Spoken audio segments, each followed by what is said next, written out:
So will you please give a warm welcome to Thomas Anderson Jr.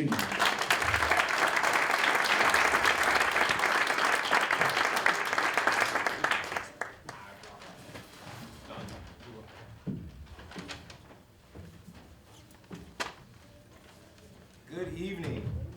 Yes, I did spend time in France, but peanut butter and jelly is still my favorite thing to eat. So go figure there. All that money we wasted, and I'm still making PB&Js. All right, so it's an honor to be with the experts, right? You are the experts as you are on the front line. So there's a number of things I'm going to say and do tonight that may make things a little uncomfortable, okay? If that's the case, if you can't engage, you have permission not to. All right, let me say that again. I'm going to push a little bit. I'm going to probably say some things that you don't agree with. I'm used to that. That's kind of my life journey. It's okay not to engage. If it triggers you, something I say. By trigger, I mean it brings up some kind of emotional anxiety. That's okay. Take a moment. You don't have to engage there. And it's not, I don't want you to get nervous thinking like something crazy is going to happen. But when we talk about sex, a lot of us do get uncomfortable. It can be a little awkward. So I want to acknowledge that off the bat before we begin anything, that this could be challenging. Last night I had the opportunity to speak to our young adults, and I was very much an encourager, an exhorter, came in encouraging them on their value and their worth. Tonight I see my role a little bit like a prophet. Prophets can deliver some really good news. They could also push a little bit.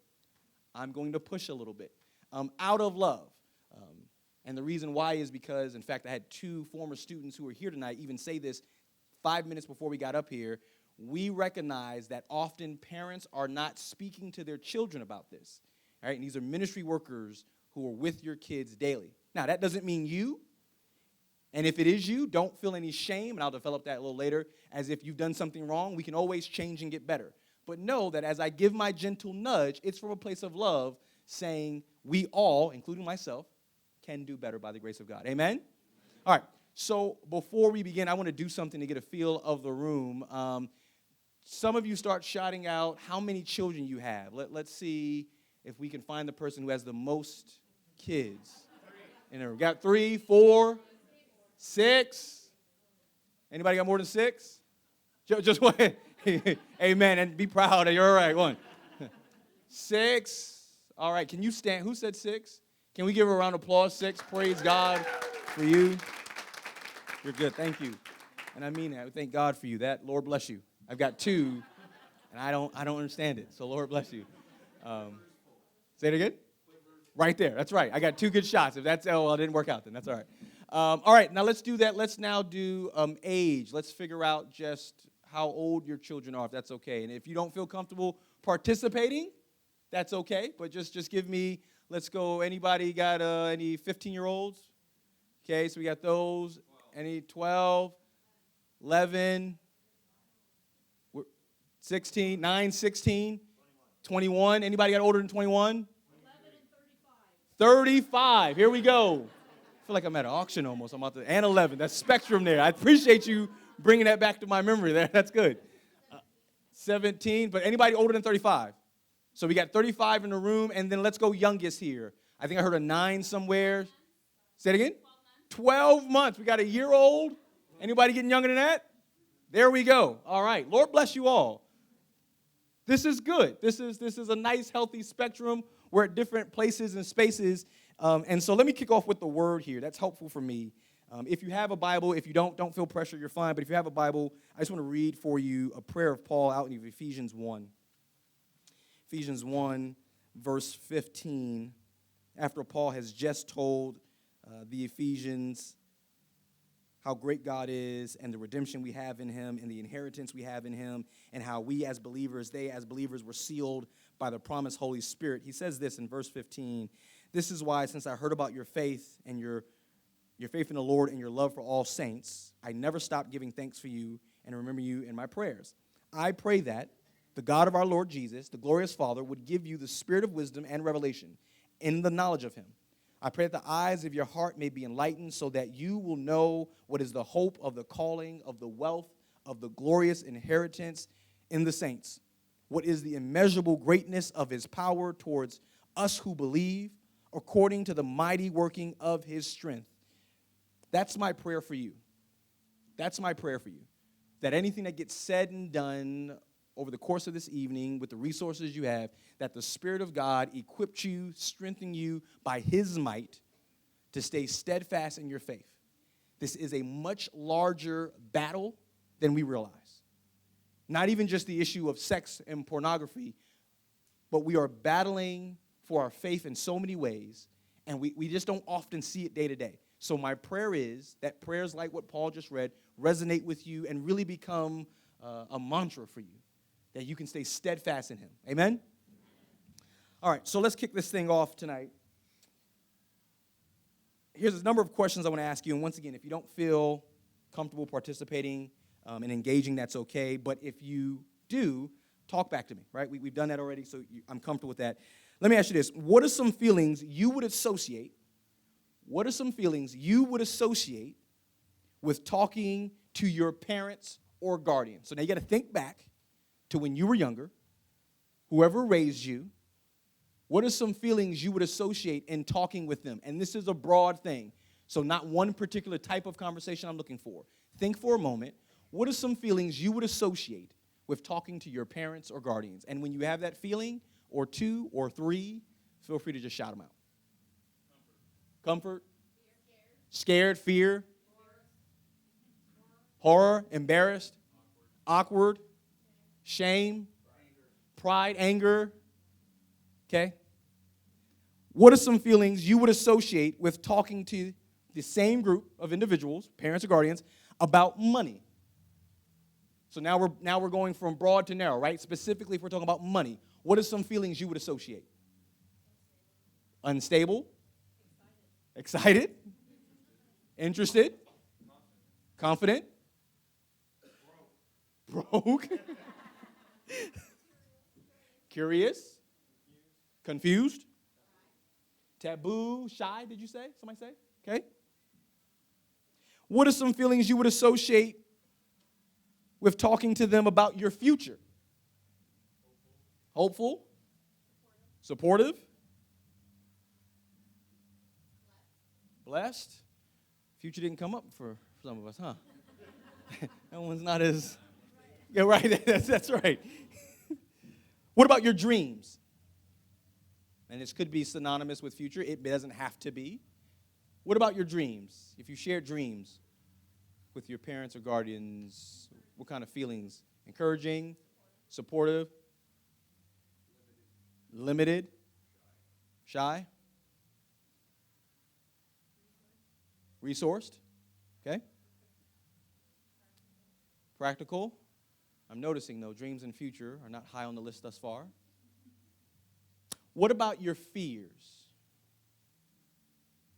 What are some feelings you would associate with talking to your parent or guardian about your fears? Kept inside. Ignored, non-existent, unimportant, distant, confident, though someone said? Comforted, but you said distant over here, okay. Not communicated, okay.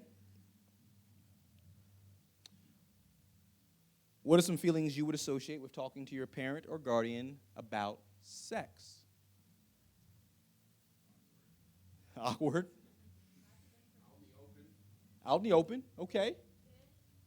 Didn't happen. Lack of. Okay. Let me ask that one this way. How many of you can just raise your hand here, would say that you received positive, healthy, biblically centered sex education when you were growing up? Now, that's a mouthful in and of itself, right? But positive, biblically centered sex education. Okay, I've got 4, 5. You got like 3.5? We'll give you a half. All right, as long as you're comfortable with that. I want to make sure I represent you accurately. Okay. Now do me one more favor, and then I'll get to talking here and leave you alone for a little bit. Close your eyes for me. I know you don't know me. You'll be okay. Close your eyes for me. Okay, close your eyes. And remember, if it's triggering, if it's too much, it's okay, right? You don't have to engage. Close your eyes for me. And I did this with young adults last night. Think back to a time no older than 15, but hopefully younger than 10 if you have those memories, a time that was just really wonderful. Really wonderful, if you have it. And if you can engage with that memory for just a moment. Okay. With your eyes still closed, with that memory, just do me a favor, shout out some feelings of that memory. Approved. Joy. Fun. Safe. I like that. Excited. Adventurous. Being a family. Relaxed. No worries. What a comfortable. What a time. Okay. Now I want you to think, and once again, if you're comfortable, of a memory of a time that wasn't so great, a challenging moment, same age range. And if you're comfortable going to that memory, we won't stay there long, but just talk to me. What's some feelings you've got going now? Anger, terrified, scared, violated. Okay, open your eyes. I don't want to keep you there long. Thank you for journeying with me on that. The reason I do this, and I want you to see that, is one, hear the voices. One, you're not alone, right? With some of the joys and some of the challenges from our own childhood, you're not alone. Some of the joys and challenges when we parent, we're not alone. But it can often feel that way. We can often feel under-resourced, ill-equipped, confused, especially when we come from a background that didn't really provide us with some training in certain areas, right? Now, as parents, you get this. You're not going to give your kids every single thing they need to know to be thriving adults in the world, right? That's not bad parenting. It's the reality of, there's a lot that just happens. There's a lot that goes on.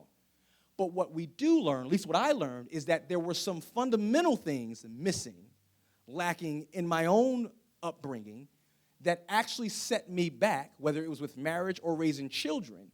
And I don't blame my parents, but I do recognize I carry some of this baggage, we can say. Another word I like to use is trauma, along for the ride instead of dealing with it. My goal tonight in chatting with you is working through some of these areas of trauma, some of these areas that we have to navigate, right? We hear about sex from culture. We learn about it from church, and we've got our own family history to deal with. So the idea is, what does it then look like to change the narrative for better? Or if you had a really positive, and I know some of you said you had kind of this biblically centered, healthy, positive sex education in your childhood. If you had it, how do we continue to build upon that? So I can't cover everything, as Jason said, but I want to talk through a few things along that realm. My story, real quick, is real short with sex education. My dad came to me. I was probably 12 or 13, and he looked me in the eye, and he sat down, and he said, "Son, talk to me before you have sex," and walked out the room. And I sat there, and I thought, it's like, do I call you right before? Like, I'm not sure how this thing is supposed to happen. And that was it. That's all he said. My mom, on the other hand, was a little different. While she never directly gave me advice, she was open in talking about it. But now that I think back, I'm like, I don't know how many times it was a little awkward and inappropriate. Like, she didn't say anything harmful to me, but we would joke about sexual things often, or we saw something on TV and we'd make light of it, right? I remember when I first had acne, like every kid does, and you hate yourself and your face and what it's doing. I remember the moment it cleared up, my mom would make jokes like, "Oh, you must have got some because your face cleared up." And she'd do that like in front of people. And I was like, oh, well, I have no clue actually what you even mean. Like, I was lost. At some point, I figured out what she meant, and that's a different conversation. But the reason I'm sharing those is because even in my past, right, I can start to see how things were said or weren't said. And I learned about my family history, why they said these things, because it wasn't from a malicious place. It wasn't from they were trying to tear me down. It was literally from they didn't have much better. They were trying to figure out how to approach the subject and to sometimes try to be cool and try to relate. We get a little awkward. So it's going to be awkward, But let's talk about the messaging we send. What does God say about sex? Help me out with this. Anybody know what God says about sex? Husband and wife. Wait, blessed. Good, gift. Procreate. Okay. Hold on to those. What does culture say? Oh, yes. Do you have one? She went to a book most don't go to. I like that. We'll get back to that one. I'm going to have you come up here then and do that. Help me with that. What does culture say about sex? Do it now. Feels good, do it. Casual. Anybody else? Selfish. Do it before you get married. Test drive. One night. Dirty. Does anybody know why culture says that? By the way, one of the courses I actually teach is a culture class, a church and culture class, so I'm fascinated with studying culture. Does anybody know why culture sends that message? I'm going to say the same thing about God in a second, too, so don't worry. We'll question him as well. Appreciate that. Not sure. Money. Because it sells. That it does. We'll talk to that a little bit here. Say it again. The devil, the enemy. I'm there. In the last decade, and I've done a talk, not like this, but a talk about sex to college students a couple of times. In the last decade, I found numerous articles and blogs of people saying, typically women, who would talk about their wedding night, that they waited to have sex until they were married, and now they regret it. In fact, if you can allow me, I want to read you a bit of an article and talk about culture and its sexual message for a moment. Then we'll have this conversation about God and the church, and then my hope is to give you some tools to equip you and walk out of here. So here's what this young lady says, and the title of it is, I waited until my wedding night to lose my virginity, and I really regret it.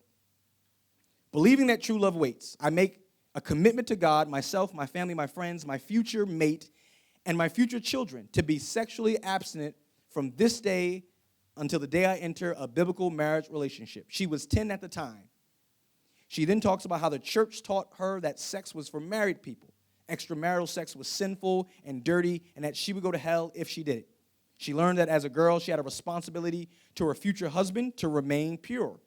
It was entirely possible that my future husband wouldn't remain pure because he didn't have the same responsibility according to the Bible. And of course, because I was a good Christian, I would forgive him for his past transgressions and fully give myself to him, mind, body, and soul.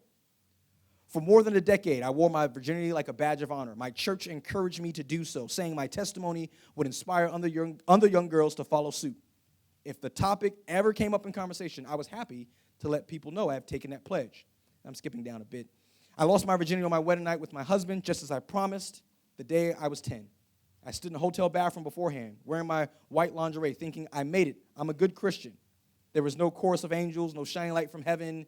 It was just me and my husband in a dark room, fumbling a condom and a bottle of lube for the first time. Sex hurt. I knew it would. Everyone told me it would be uncomfortable the first time. What they didn't tell me is that I would be back in the bathroom afterward, crying quietly for reasons I didn't yet comprehend. When I got home, I couldn't look anyone in the eye. Everyone knew my virginity was gone. My parents, my church, my friends, my coworkers, they all knew I was soiled and tarnished. I wasn't special anymore. My virginity had become such an essential part of my personality that I didn't know who I was without it. I let it go on this way for almost 2 years, and I just couldn't do it anymore. I told my husband everything, and my husband was horrified that I would let him touch me when I didn't want him to. So we promised never to do that again. We stopped having sex for a while. We saw a therapist. It was the first step in a long journey to healing. Here's the important piece I want to get to. 10-year-old girls want to believe in fairy tales. They take this pledge that God will love you so much and be so proud of you. That's what they told me. If you wait to have sex until marriage, God will bring you a wonderful Christian husband. You'll get married and live happily after ever, they said. I don't go to church anymore, nor am I religious. As I started to heal, I realized I couldn't figure out how to both be religious and sexual at the same time. I chose sex. Every single day is a battle to remember that my body belongs to me and not to the church of my childhood. I want to read that to you a little bit because I'm the guy, my youth pastor's the guy, that sits down with your kids and hears stories like this. The shame they feel. One author, Michael Cusick, talks about shame and defines it as shame focusing on not what you've done, but who you are. So guilt will focus on what you've done. I made a mistake. I goofed up. Shame will say, you are a mistake. You are worthless. And many of us feel that shame for a number of reasons. Maybe it's something your parents said. Maybe it's something friends did. Maybe it's something that went on in your past. But we carry that shame into our marriage, into who we are today. And when we begin to parent with that shame, unknowingly, sometimes our kids feel it. I think my parents, not intentionally, parented with some shame. And so now when we start talking about the area of sex, which is already awkward, what do you think we do sometimes? And listen, culture, anybody listen to NPR radio at all? Get a few of you? Okay, some of you may hate me for saying that, sorry. Here's the reality. Culture, I think, this is anecdotal, culture actually isn't too far from where we are on a sexual ethic.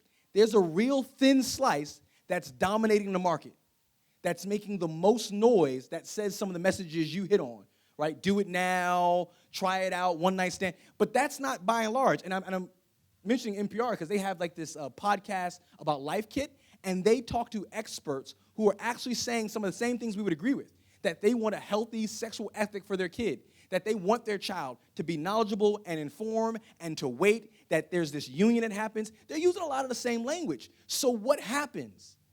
The challenge I think we see happening is that as we begin to talk about sex, as we begin to talk about shame and what goes on, we realize we parent or stop people from doing things without giving them the right why. I love the local church. I love it. I'm thrilled to lead one. I'm thrilled to work in one. But I'll be honest, the local church, not all churches, but by and large, hasn't done great at teaching a proper biblical sexual ethic.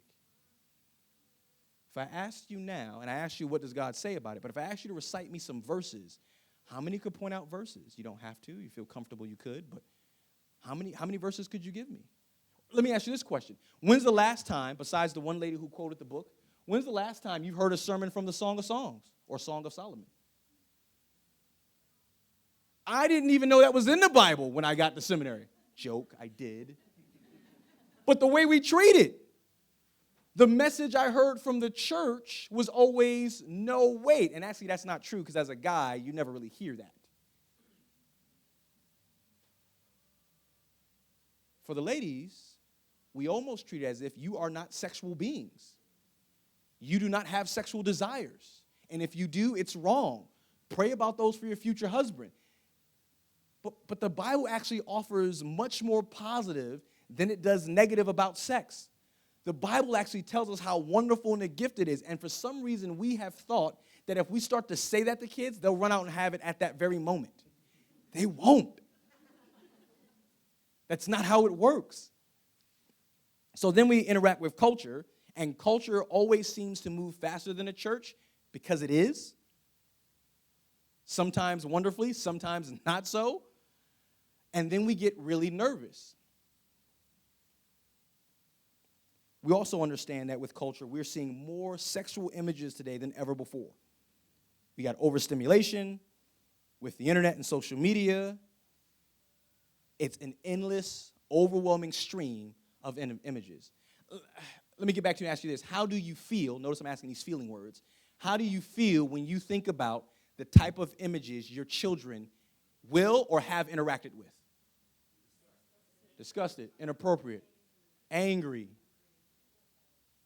appalled, horrified.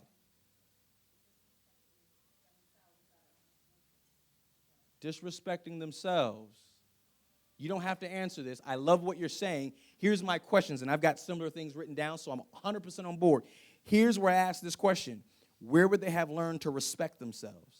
Now, this is for me as a preacher, because I got to go back and figure out, because I'm not preaching through the song either at my church, so I got to figure this thing out. Where would they have learned to respect themselves? See, even in our modesty movement, it was behavior modification, not 100% sold on a strong why. That's a broad stroke. That's not everywhere. And so what we learn is, I don't agree where culture is, but I also don't know what voice was there to counter it. Even now, how many watch the Super Bowl? Okay, you already know where I'm going. All right, yeah, exactly, right? So I'm watching the Super Bowl, and I've got a 7-year-old and a 4-year-old boy, 7-year-old girl. My 4-year-old boy is a boy all the way. Lord bless you if you have boys. I don't know why we exist outside of God's plan. We are nightmares. And I love him. I can't keep up with him. That's the problem. And I've never seen him sit still as long as he did when the Super Bowl hit. And here's what's crazy. I'm in the back, like, making me some food. Because J-Lo was around when, like, I was young. Like, I don't really care to see J-Lo. I'm like, whatever. I turn around, I'm like, where's Thomas? He was just running around, and he's, like, glued to the TV. And I'm like, hey, buddy. Pick him up, sit him on my lap, and he's just glued. Now, I have a different philosophy with this. I'm sharing this because you're like, why did he let his kid keep watching it? I appreciate that. Here's why. My natural tendency, and I don't know how you as a parent, my natural tendency is when talking about culture is to protect my children from anything and everything. But I also realize that I can't. And often when I do, I'm doing it out of fear, not out of equipping them. When I turn the TV off or put on a show he could watch, I'm not replacing the conversation. In fact, I'm making him more curious as to why Daddy was so adamant against it, but not filling that void with knowledge. So this is my philosophy. I let my kid finish. And then you know what I did with him and my daughter? We had a conversation. The one first tool I want to give you is media literacy. I think we're failing if we're not, now I'm not saying you let your kids watch this. That's not what I'm saying. But media literacy, we're failing if we're not teaching our children how to discern messages that get sent through media. You cannot avoid it. Here's my prophet coming out. If you are still of the belief that you can monitor and stop the screen and that will help them be better, you're handicapping. It's the generation we're in. But it doesn't mean the battle's lost. Let me show you some pictures real quick, and let's talk a little bit about media literacy. What's the first one we got there? Can you see that okay? I don't know if you, there's the baby on the side. Something's wrong with this picture. And there's the snowboard in the car seat, and the tagline says, "We know what matters to you." Right? Now, I don't know you. I'm sure one or two of you may have actually chuckled if you saw this on TV. Don't be ashamed of that. That's fine. Right? We brush some of this stuff off, though, right? Oh, I would never. That's just silly. They're just trying to sell something. But it's teaching something. How do we help our kids interact with this? I don't want them turning away. I want to have this conversation. Next one we got. Oh, yeah. Axe commercial. Have you seen the Axe commercials? All right, so it says the cleaner you are, the dirtier you'll get. See, I'm of the philosophy, when I'm talking media literacy, I want to discuss with my kids, what's even happening here? Because when my kid takes a shower, is the idea for them to get dirty? Like, even the wordplay is awkward. I want to wrestle at an age-appropriate level of where they are with this, so when they see it, they can start discerning, well, something just doesn't seem right. Here's the problem with sexuality and porn is that it sells us lies. Culture will sell us lies, things that actually will never happen with normal shower washing, but yet we're chasing after it. So now you're chasing after a lie, which just feeds into the you never being fulfilled part. Next one. Just like any addiction. You're right. This was from like the 1960s. This is no shape for a girl. This was the message that used to get sent. This is not I don't know anything about women. I will admit that up front. But the one thing I've seen is that my sisters struggle with their identity and image more so today than I think we've ever seen, but it has always been a problem. And so whether it's this from the 1960s, or can you bring up that Ralph Lauren one? Do you have that specific one? Or this one here, this was Photoshopped so she could look like this. It sends a message. And I've got a 7-year-old that I'm going, how do I not turn it off and keep them away, but say, how do we help you see this is a lie? This is not the truth. Because the reality is, and you know this as adults, you learn some things the hard way. You learn some things on the job. And age-appropriate preparedness will go a long way.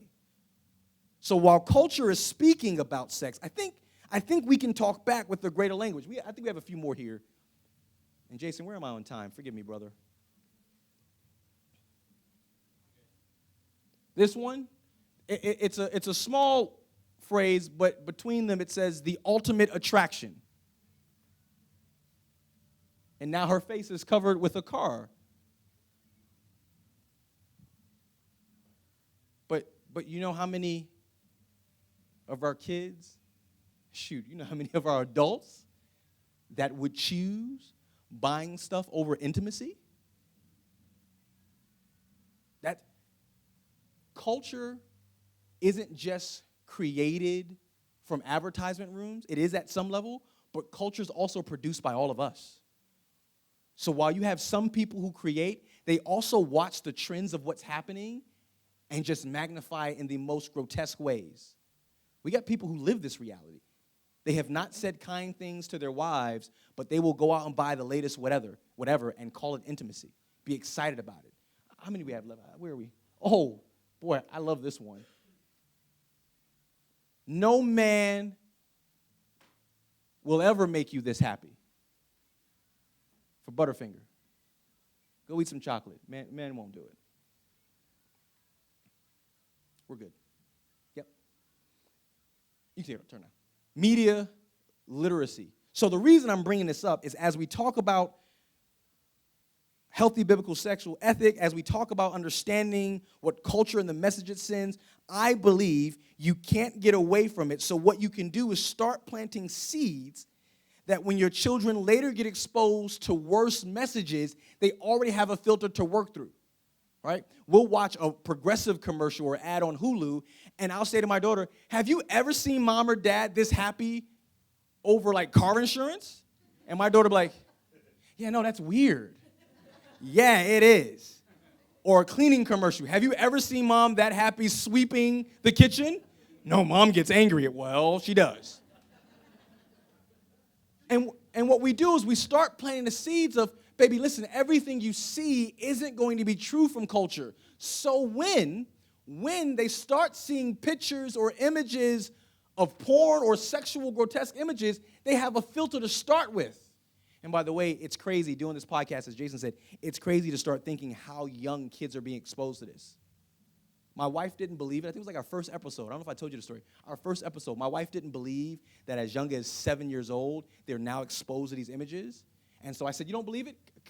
Care Bear, that's what we call my daughter, sat her down. I said, hey, baby, have any of your friends at school ever shown you pictures on their phone? She's in first grade. And Carmen was like, duh.